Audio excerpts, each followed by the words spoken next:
Welcome to the Perla Bienestar podcast. Meet your host, Perla Puebla, nurse practitioner, healthcare advocate, and wellness enthusiast with over a decade of experience helping people feel their best. This podcast is your space for real, down-to-earth conversations about health, beauty, and everything in between. Get ready for tips and insights to take charge of your wellness journey. Let's dive in.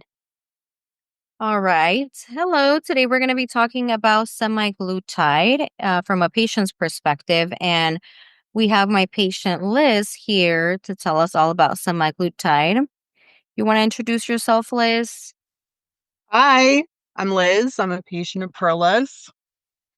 Yes, and she's very excited to tell us about semaglutide and her experience. Is that right? So excited. Awesome. So I'm going to start with a few questions, Liz. What was the process like when you first started semaglutide? It was pretty easy. I mean, the only thing I really had to do was the blood work, right? So I made the appointment with you. We talked about it, and then I went and got my blood work done, really. Awesome. Did you have any concerns or hesitations when you decided to start the treatment? Yeah, I think I was really concerned about the side effects and whether or not I mean, if we're being serious, I thought, like, am I even going to be able to work with this side effects as bad as people say they are, right? Like throwing up, and I was just really, really scared.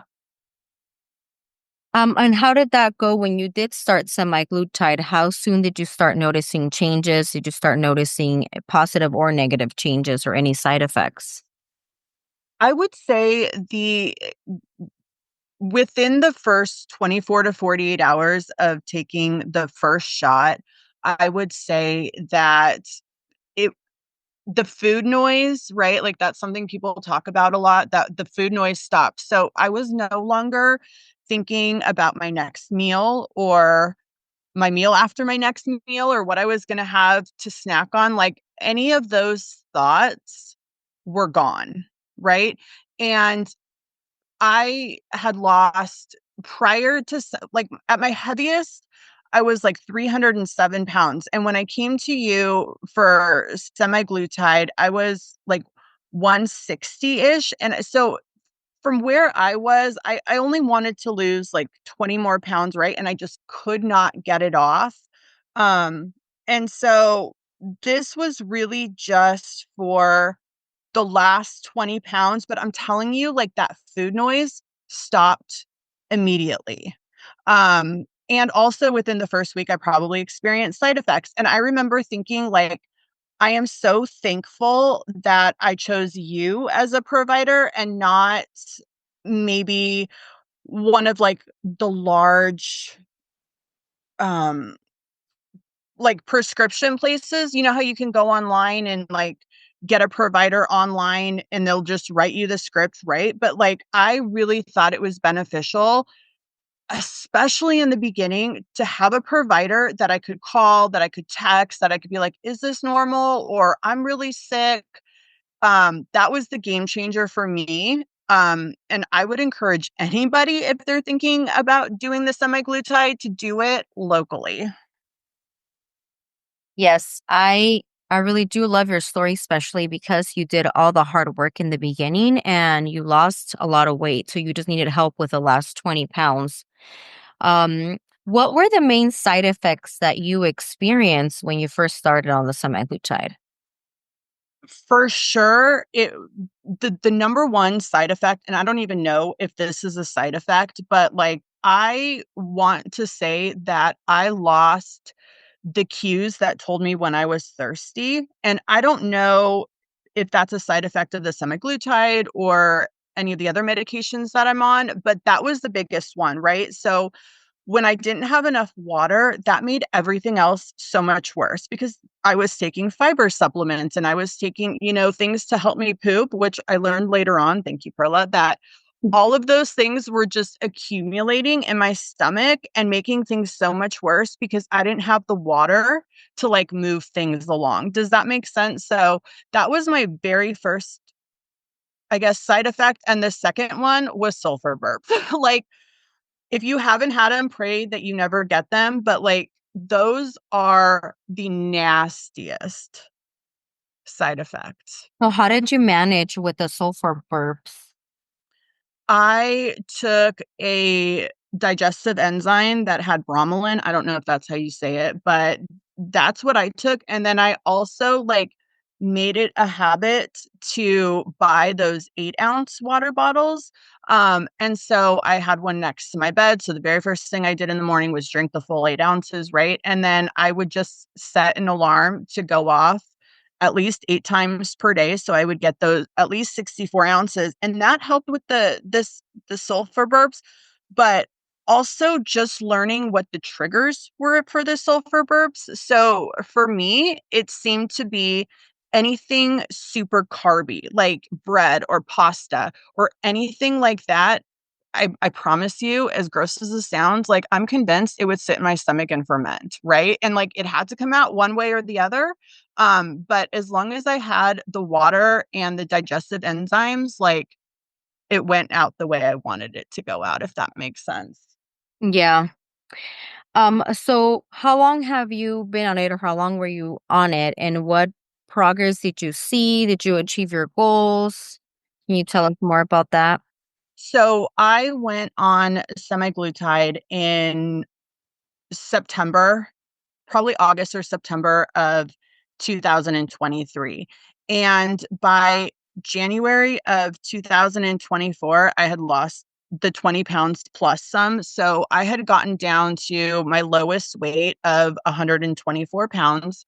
And I was able to keep it off. And then I no longer needed like the dose of semaglutide I was on. So at some point, you had tapered me back down to kind of like the starting dose, if that makes sense. And I stayed on that. Um, well, that's not true. So I did the semaglutide until I got down to like 124, 125, and then I came off, right? And then I gained a couple of pounds, like maybe 5, and I was like, the food noise is back. I need something.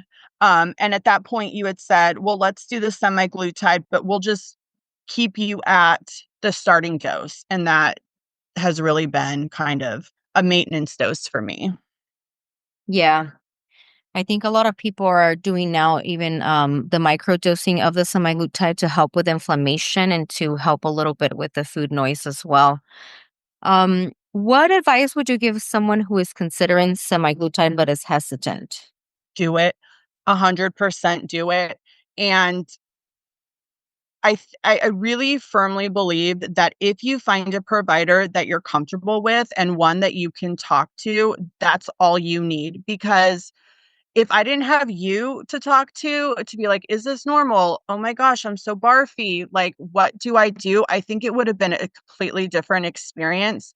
The other thing I want to say, and you'd be able to talk to folks more about this, but like, it has been a game changer for my PCOS. And I don't know how it works together, right? But like any of the side effects that I had that had been traditionally managed by birth control are now being managed, in my opinion, better than by being on semaglutide. Does that make sense? Like, Yeah. Yeah, um, it does. Semaglutide is a medication that was FDA approved for not only for weight loss, but also for diabetes. S- mhm. Also treats insulin resistance, which is one of the key factors in PCOS. So I do see in a lot of patients that have PCOS, have insulin resistance, that semaglutide helps them with weight loss, but it also helps them with those symptoms of PCOS, which is polycystic ovarian syndrome. And we will be talking about that at our next episode, more about PCOS.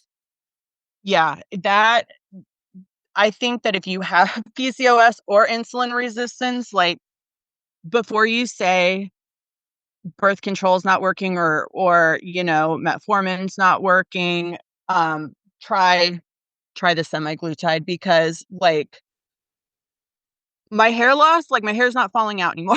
You know what I mean? Like it has just changed everything. Things that my OBGYN was like, yeah, sorry, we can't help you. I'm telling you, it has been a game changer. What would you say is the biggest benefit for you personally? The absolute biggest benefit is that I don't have a battle with myself every day about eating the smallest thing because I had lost the majority of the weight doing low carb, keto, intermittent fasting, which was great to come off sugar and to really get a good idea of like calorie counts, if that makes sense. Because when you're focusing so much on carbs, it really eliminates a lot of sugar, right? And so being on the semaglutide eliminated the food noise so much that like if I had a piece of cake, for example, I could just have a piece of cake. It did not derail a diet the way it would if you were just on keto. Does that make sense? Yeah, Like no, that definitely makes sense.